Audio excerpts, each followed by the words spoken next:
क्या WhatsApp matrimony group के बारे में आप जानते हैं? एक ग्रुप ऐसा भी चल रहा है जिसमें होती हैं शादियां। भारत में जहां महिलाओं की दूसरी शादी को बुरा माना जाता है, वहीं एक व्हाट्सएप मैट्रिमोनी ग्रुप ऐसा भी है जो अब तक महाराष्ट्र की 22 महिलाओं को एक बार फिर प्यार पाने में मदद कर चुका है।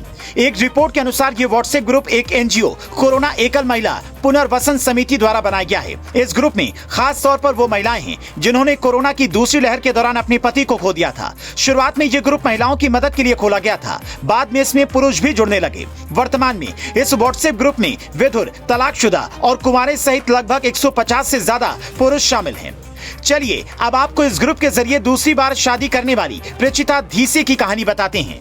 महाराष्ट्र के अकोला जिले में रहने वाली प्रचिता ने साल 2022 के अक्टूबर महीने में सचिन धीसे से शादी की थी। प्रचिता अपनी पुरानी जिंदगी के बारे में याद करते हुए कहती हैं, मेरे पति की साल 2021 में कोरोना की दूसरी लहर में मौत हो गई थी, जिसके बाद मेरी सास ने मुझे उस सदमे से बाहर निकालने के लिए दोबारा शादी करने को कहा। उस वक्त मैं सिर्फ 35 साल की थी। मेरी सास ने ही मेरी शादी का सारा इंतजाम किया था, लेकिन शादी में शामिल होने से इनकार कर दिया। प्रचिता कहती हैं कि उनकी सास ने कहा था वो मुझे अपने बेटे के अलावा किसी और से शादी करते हुए नहीं देख सकती। शादी के बाद से प्रचिता और उनके बच्चे सचिन और उनकी 3 बेटियों के साथ रहने लगे। प्रचिता के पति सचिन ने भी 1 साल पहले अपनी पहली पत्नी को खो दिया था।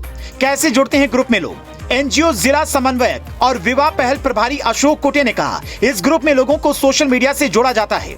साथ ही हम ऐसी महिलाओं या पुरुषों के घर तक पहुंचकर भी उन्हें इस पहल के बारे में पूरी जानकारी देते हैं। फिर अगर उनका मन हुआ और उन्हें ये कॉन्सेप्ट अच्छा लगा तो उन्हें ग्रुप में जोड़ा जाता है। इस व्हाट्सएप ग्रुप में जुड़ने के पहले कदम के रूप में पुरुषों और महिलाओं को ऑनलाइन प्रश्नावली भरनी होती है, जिसमें उम्र, आय, संतान की जानकारी, पेशे और वर्तमान वैवाहिक स्थिति जैसे सवालों के जवाब देने होते हैं। उसके बाद इन प्रश्नावली की समीक्षा की जाती है और एनजीओ के कर्मचारी सत्यता की पुष्टि के लिए आवेदकों को बुलाते हैं। उनमें से अधिकांश की उम्र 25 से 40 साल के बीच होती है। अगर वो इस जांच में पास हो जाते हैं तो उन्हें व्हाट्सएप ग्रुप में जोड़ दिया जाता है। ग्रुप में जुड़ने के बाद उनका विवरण एक रिज्यूमे और पूरी लंबाई वाली तस्वीर के साथ साझा किया जाता है।